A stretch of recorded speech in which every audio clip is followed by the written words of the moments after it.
อ๋อค่ะต้องตั้งหมายสุงค่ากูก็มันให้ข้าวเดียว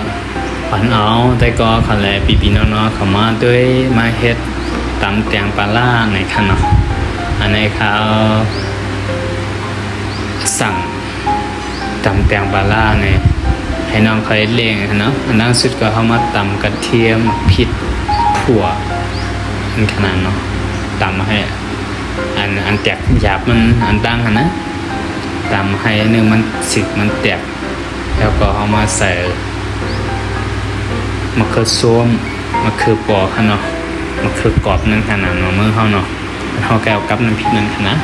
เอามาตำให้เนื้อมันแตกมันใหญ่ก็เอามาบุงน้ำตาลปี๊บขนาด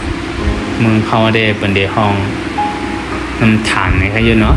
เขาก็เลยได้ยามกับซื้อกินจำร้านจำเสียงเนี่ยมันจะเป็นก้นมันจะเป็นก้อนมุ่นๆเนาะมันขนาดเนาะทง50 บาท1 ปาก5ในขนาดนะอันนี้เป็นตำแป้งในขนาดเขาขึ้นมาใส่หมักพาขนาดมะนาวนะขนาดนะพาซ้ำยิบหมักลิบซ้ำซุกว่านั่นก็เยอะเนาะเขามาบุ้มด้วย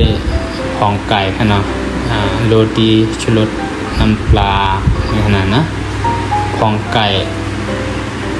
ของหวานแล้วก็น้ำเยี่ยวกับน้ำปลาค่ะเนาะอันนี้สำเป็นน้ำปลาล่าในขนาดเนาะ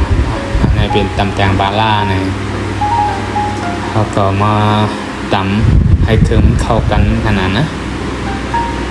แต่ว่าตำให้มันเหลวเพี้ยวตำให้มันอ่อนนะละค่ะควรตำให้เครื่องมันเข้ากันเนี่ยให้มะเขือกระเทียมถ้ามีหอนขนาดเนาะมาพิษมันแตกมันใหญ่กันนั่นขนาดเนาะแล้วก็มาปอกแตงให้ก็มาสับแตงให้แตงให้ย่อยๆค่ะให้มันเป็นชิ้นเล็กชิ้นน้อยให้มันเป็นพุดเล็กพุดน้อยนั่นขนาดนะอย่าไปให้มันพุดใหญ่นะแล้วครับเพราะพุดใหญ่นะแล้วนายก็เครื่องมันเตรียมเข้ากันมันถึงนี้มันก็เตรียมประหวานนั่นขนาดเนาะพอเครื่องมันเข้ากันนายก็มันก็อร่อยดีมันก็ได้หวานนั่นขนาดนะ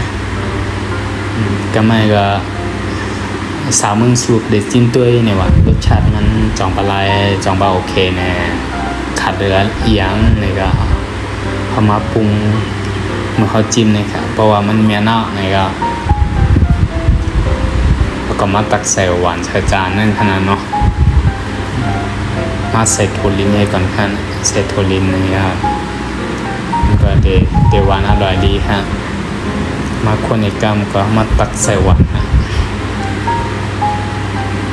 อันนี้เป็นตำแตงสามมือสู้ในขณะนี้ตำแตงปลาล่าสามมือสู้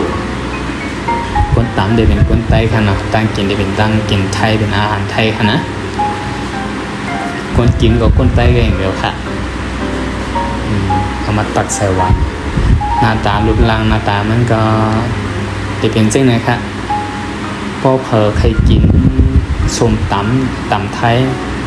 อันนั้นก็ตำแตงเนี่ยตำมะพุงเนี่ยเช่นนี้ก็เฮ็ดลายเหลวตำลายเหลวอันนี้ค่ะ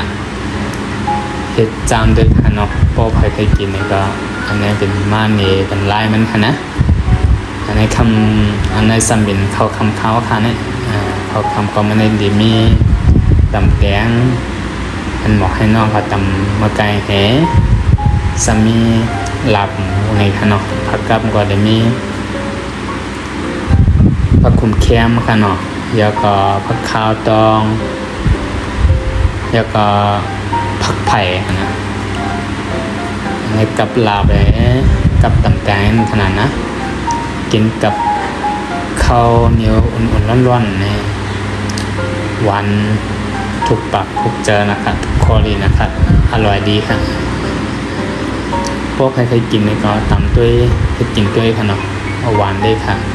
เพราะว่าใครกินกับข้าวเหนียวกินกับข้าวเชียนเนี่ยก็เลยค่ะเอามาเอาข้าวเชียนตำเสิร์ฟในตำแก้วเนี่ยมาเสิร์ฟแล้วกันก็ควรให้มันเข้ากันค่ะเนาะเมืองไทยเด็กเขาได้ห้องตำชั่วในเขาอยู่เนาะตำจำลานจำเสียงนะเพราะว่าเขาไม่เคยตำใส่นี่ก็เขากลับเอา ตัวอะไรค่ะก็เป็นสิ่งเอากินกับข้าวเหนียวนี่ค่ะเนาะอ๋อค่ะย้อนฝากว่าอย่านำค่ะเนาะอย่าลืมกดไลค์กดแชร์กดติดตามบันนั้นเพจข่าวเมืองแสงหลอกนะคะเนาะชื่อเรื่องว่าเมืองแสงหลอกนะคะนะแต่ว่าตั้ง YouTube เขาก็เป็นเมืองแสงหลอกในเกวงเอาค่ะชื่อมันเหมือนกันค่ะก็พอหาเอาในก็อย่าลืมกดไลค์กดแชร์กดติดตามนะตอนตัดเป็นแห้งเจอข้าวนะคะเนาะพอข้าวนาขับไปมาในแต่ไรครับผู้จำกันว่าเขาจะสั่งวิดีโอสั่งออกมาบันพี่น้องเขาและครับผู้รับชมเลยอยู่เลยด้วยกันแทงในค่ะนะออกค่ะอย่าลืมติดตามมากค่ะนะออกค่ะต้องตั้งใหม่ส่งถึงกูก็พาแต่ยินจมถึงกูก็เจนกดไลค์กดแชร์กดติดตามกันในวิดีโออันผ่านมาเช่นนั้นค่ะนะออกค่ะใหม่ส่งค่ะ